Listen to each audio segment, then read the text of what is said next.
binigyan kami ng ganun na experience. Yun po. Actually, binigyan mo lahat ngayong gabi. Talagang big shots. Siyempre, depensa mo. Opo. Yun.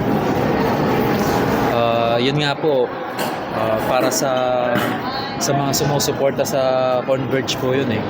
Kumbaga, pangalawa na lang po yung pangalan namin sa likod, yung mga boss para sa kanila yun, pero wala po talagang hindi kami umabot para makarating sa semis.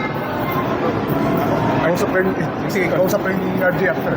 Opo, sa akin naman po, sabi ko nga po sa kanya, trabaho lang eh. Yun nga, sorry po ako na hindi ko naman talaga intention na ganun nga, manakit. Pero yun, at least napaliwanag ko naman po sa kanya. And sabi ko sa kanya na, Jay, sorry, naging trabaho lang.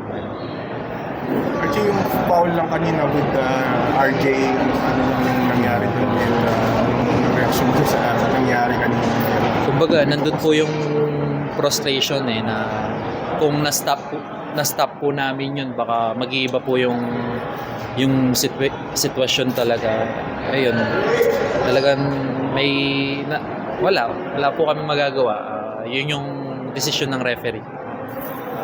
Pero Archie, with this yung talo na ticket, one stop away from advancing to the semifinals, do you see yung potential ng team ninyo sa mga susunod na conference? Malaking tulong po sa amin to na binigyan po kami ng ganitong experience.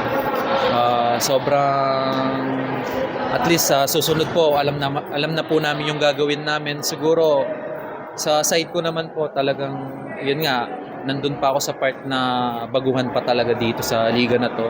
Kaya at least sa susunod po, alam ko na yung gagawin. Alam na po namin yung gagawin.